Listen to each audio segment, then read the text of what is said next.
Welcome back to my YouTube channel. ಇವತ್ತು ನಾನು ಬಂದಿದ್ದೀನಿ ಒಂದು ಒಳ್ಳೆ ಬೆಸ್ಟ್ ಸಮ್ಮರ್ ಡ್ರಿಂಕ್ಸ್ ಅಂತಲೇ ಹೇಳ್ಬೋದು. ನಾವು ಇದಕ್ಕೆ ನಮ್ಮ ಮನೆಯಲ್ಲಿ ಅದ್ಮಜ್ಜಿಗೆ ಅಂತಂದು ಹೇಳ್ಬಿಟ್ಟು ಕರಿತೀವಿ.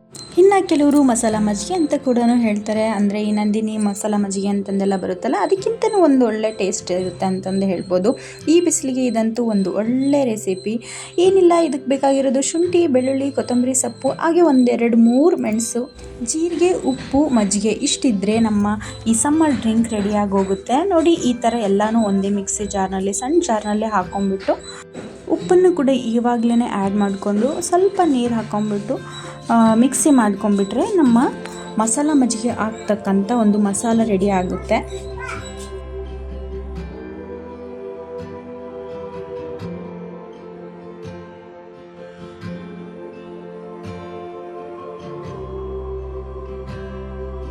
ರುಬ್ಕೊಂಡಿರ್ತಕ್ಕಂಥ ಮಸಾಲನ ನೀವು ಡೈರೆಕ್ಟಾಗಿ ಮಜ್ಜಿಗೆನಲ್ಲಿ ಹಾಕಿ ಸೋಸ್ಕೊಂಡು ಬೇಕಾದರೂ ಕುಡಿಬೋದು, ಅಥವಾ ಸೋಸದೆ ನಮಗೆ ನಡೆಯುತ್ತೆ, ಏನು ಕೊತ್ತಂಬರಿ ಅದೆಲ್ಲ ಸಿಕ್ಕರೂ ಪರವಾಗಿಲ್ಲ ಬಾಯಿನಲ್ಲಿ ಅಂದರೆ ಹಾಗೆ ಬೇಕಿದ್ದರೂ ಕುಡಿಬೋದು, ಏನು ತೊಂದರೆ ಇಲ್ಲ. ಬಟ್ ನಾವಿಲ್ಲಿ ಈ ಥರ ಫಿಲ್ಟರ್ ಮಾಡ್ಕೊತಾ ಇದ್ದೀವಿ, ಅಂದರೆ ಒಂಥರ ಫೈನಾಗಿರುತ್ತೆ ಮಜ್ಜಿಗೆ ಕುಡಿಲಿಕ್ಕೆ ಅಂತಂದೇಳಿ ಅಷ್ಟೇ.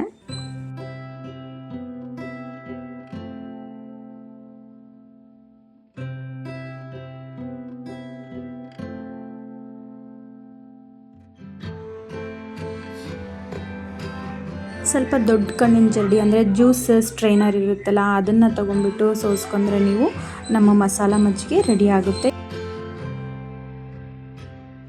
ಬರೀ ಮಜ್ಜಿಗೆನ ಕುಡಿಯೋದಕ್ಕಿಂತ ಈ ಥರ ಒಂದು ಮಸಾಲ ಮಜ್ಜಿಗೆನ ಮಾಡ್ಕೊಂಡ್ರೆ ಅದ್ರ ಟೇಸ್ಟ್ ನೆಕ್ಸ್ಟ್ ಲೆವೆಲ್ ಅಂತಂದು ಹೇಳ್ಬೋದು.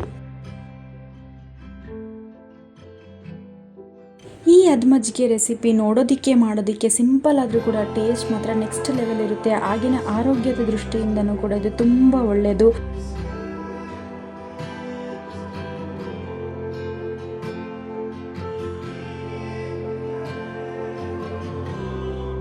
ನಾವಿಲ್ಲಿ ಮನೆಯಲ್ಲೇ ಮಾಡಿರ್ತಕ್ಕಂಥ ನ್ಯಾಚುರಲ್ ಆಗಿ ಕಡ್ದಿರ್ತಕ್ಕಂಥ ಮಜ್ಜಿಗೆನಲ್ಲಿ ನಾವು ಈ ಮಜ್ಜಿಗೆನ ಮಾಡ್ಕೊತಿದ್ದೀವಿ. ಬಟ್ ನೀವು ಇದೇನು ಮನೆಯಲ್ಲಿ ಮಾಡೋಕ್ಕಾಗದೇ ಇದ್ದರೂ ತೊಂದರೆ ಇಲ್ಲ, ಮಾಮೂಲಿಯಾಗಿ ಹೊರಗಡೆ ಸಿಗ್ತಕ್ಕಂಥ ಒಂದು ಮೊಸರು ತೊಗೊಂಬಂದ್ಬಿಟ್ಟು ಮಜ್ಜಿಗೆನ ಮಾಡಿಕೊಂಡು ಈ ಥರ ಒಂದು ಮಸಾಲನ ಅದಕ್ಕೆ ಹಾಕೊಂಡ್ಬಿಟ್ಟು ಕುಡಿದ್ರೆ ತುಂಬ ಟೇಸ್ಟಿಯಾಗಿರುತ್ತೆ.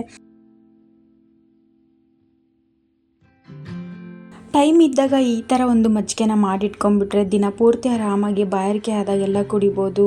ಹಾಗೆ ಮಕ್ಕಳು ಕೂಡ ತುಂಬ ಇಷ್ಟಪಟ್ಟು ಕುಡಿತಾರೆ. ಸ್ವಲ್ಪ ಮಕ್ಕಳಿಗೆ ಕೊಡುವಾಗ ಏನಂದರೆ ಸ್ವಲ್ಪ ಬೆಳ್ಳುಳ್ಳಿನ ಕಡಿಮೆ ಹಾಕ್ಕೊಳ್ಳಿ.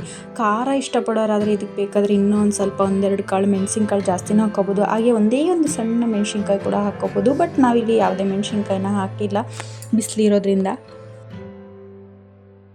ತುಂಬ ತಿಕ್ಕಾಗಿರೋ ಗಟ್ಟಿ ಮಜ್ಜಿಗೆನೇ ಬೇಕು ಅಂತಂದೇನಿಲ್ಲ, ಸ್ವಲ್ಪ ನೀರು ಹಾಕ್ಬಿಟ್ಟು ಒಂದು ಸ್ವಲ್ಪ ತೆಳು ಮಜ್ಜಿಗೆ ಕೂಡ ಮಾಡ್ಕೋಬೋದು. ಸೊ ಇನ್ನೇನಕ್ಕೆ ತಡ, ನೀವು ಕೂಡ ಮೊಸರು ತನ್ನಿ, ಒಂದು ಪ್ಲೇನ್ ಮಜ್ಜಿಗೆನ ಮಾಡ್ಕೊಂಡು ಈ ಥರ ಒಂದು ಮಸಾಲೆನ ಮಾಡಾಕ್ಬಿಟ್ಟು ತಂಪಾಗಿರೋ ಮಜ್ಜಿಗೆನ ಕುಡಿದು ನೀವು ತಂಪಾಗಿರಿ ಅಂತ ಹೇಳ್ತಾ ಈ ವಿಡಿಯೋನ ನಾನು ಇಲ್ಲಿಗೆ ಮುಗಿಸ್ತಾ ಇದ್ದೀನಿ. ಹಾಗೆ ಯಾರೆಲ್ಲ ಇನ್ನು ನನ್ನ ಚಾನಲ್ನ ಸಬ್ಸ್ಕ್ರೈಬ್ ಮಾಡ್ಕೊಳ್ದಿರಾ ನೋಡ್ತಿದ್ದೀರಾ, ಪ್ಲೀಸ್ ಸಬ್ಸ್ಕ್ರೈಬ್ ಮಾಡ್ಕೊಳ್ಳಿ, ಶೇರ್ ಮಾಡಿ, ಕಮೆಂಟ್ ಮಾಡಿ, ಲೈಕ್ ಮಾಡಿ. ಮತ್ತೆ ಸಿಗುವ ಇನ್ನೊಂದು ವಿಡಿಯೋ ಜೊತೆ. Thank you.